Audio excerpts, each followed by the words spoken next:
নমস্কার। আজকের আয়োজন কালপুরুষ রাশিচক্রের অষ্টম রাশি বৃশ্চিক রাশি। বৃশ্চিক রাশি ও লগ্নের অধিপতি মঙ্গল এবং 2025 মঙ্গলের বছর। বৃশ্চিক রাশি ও লগ্ন সাপেক্ষে মঙ্গল হচ্ছে লগ্নপতি এবং ষষ্ঠপতি।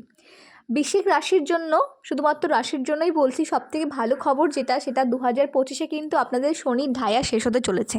এতদিন ধরে যে আপনারা শনির 4th হাউসে আপনাদের ছিল রাশি লগ্ন সাপেক্ষে, শুধুমাত্র বৃশ্চিক রাশির ক্ষেত্রে ঢাইয়া পিরিয়ড আপনাদের শেষ হচ্ছে এবং আপনারা যেটা এতদিন ধরে স্ট্রাগেল, কর্মের জায়গায় সমস্যা, বাড়িতে অশান্তি, মানসিক যে ডিপ্রেশনটা আপনারা ফেস করছেন, সব কাজে বাধা আপনারা যে 23 সাল থেকে ফেস করছেন বৃশ্চিক রাশি জাতক জাতিকারা, তাদের কিন্তু এই সময়টা শেষ হচ্ছে এবং আপনাদের কিন্তু ভালো সময় আসতে চলেছে 2025 সালের মার্চ মাসের পর থেকে।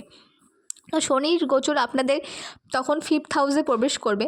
5th হাউসে প্রবেশ করলে আপনাদের প্রেমের ক্ষেত্রে আপনাদের রোমান্টিকতা কমতে পারে, আপনাদের পজিটিভনেসটা কিন্তু বাড়বে, যে কোনো কাজে সিরিয়াস ব্যাপারটা কিন্তু আপনাদের মধ্যে আসবে এবং অলস্যতা কিন্তু আসতে পারে এই সময়, এটা কিন্তু অ্যাভয়েড করার চেষ্টা করতে হবে। শেষ পর্যন্ত আপনাদের পঞ্চমে রাহু এবং একাদশে কেতু থাকছে, তো পঞ্চমে রাহু থাকার জন্য আপনাদের ভুলভাল প্রেম আসতে পারে, প্রেমে বিচ্ছেদ হতে পারে, সন্তানের পড়াশোনার ক্ষেত্রে সমস্যা হতে পারে এবং সন্তানের কনসিভের ক্ষেত্রে কিন্তু আপনাদের এই সময় মিসক্যারেজ বা কোনো রকম সমস্যা আসতে পারে। এই মার্চ থেকে মে মাস এইটুকু কিন্তু বৃশ্চিক রাশির জন্য কিন্তু ভালো সময় কাটবে, কিন্তু মে মাসে যখন আবার 4th হাউসে রাহু এবং 10th হাউসে কেতু পড়ছে, তখন কিন্তু আপনাদের একটা বাড়িতে বাস্তু সমস্যা তৈরি করবে।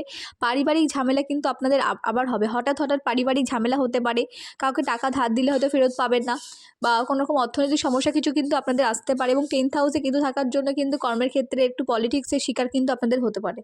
তবে জুপিটার যেহেতু সপ্তমভাবে মে মাস পর্যন্ত থাকে, 14ই মে পর্যন্ত এখন বকরি আছে, ফেব্রুয়ারি মাসে বক্রতা কেটে যাবে, তো ব্যবসার ক্ষেত্রে, নতুন বিবাহের ক্ষেত্রে কিন্তু আপনাদের খুব ভালো সময়, এই সময় নতুন বিয়ে হতে পারে, ব্যবসায় গ্রোথ হতে পারে। কিন্তু যখন বৃহস্পতি আপনাদের মে মাসের পর থেকে অষ্টমভাবে প্রবেশ করছে, সেই সময় কিন্তু যারা স্পিরিচুয়াল লাইনে আছেন, আধ্যাত্মিকতা কিন্তু আপনাদের বাড়বে, কোনো আধ্যাত্মিক গুরু শরণাপন্ন হতে পারেন, কোনো পুরনো প্রপার্টি বা পুরনো জিনিস কিন্তু আপনারা এই সময় পারচেস করতে পারেন।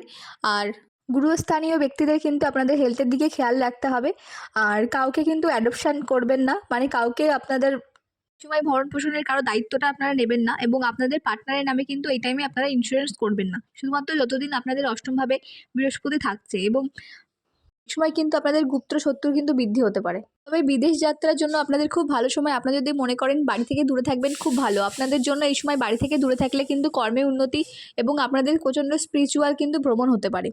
ফ্যামিলি কারোর সাথে আপনারা দূরে কোথাও ঘুরতে যেতে পারেন।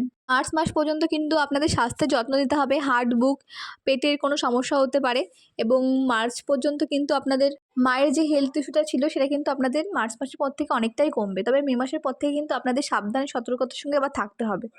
আয়ের ক্ষেত্রে কিন্তু জুনের পর থেকে ভালো সময়, সঞ্চয়ের জন্য কিন্তু ভালো টাইম, কিন্তু আপনাদের এই 2025-এ গোটা 2025 কিন্তু আপনাদের খরচের পরিমাণ বাড়বে। হ্যাঁ, আয় করলে তো সেই খরচের পরিমাণটা বাড়ছে, কিন্তু বেশি এক্সপেন্স করা কিন্তু আপনাদের যাবে না, সেদিক থেকে কিন্তু আপনার যথেষ্ট খেয়াল রাখতে হবে।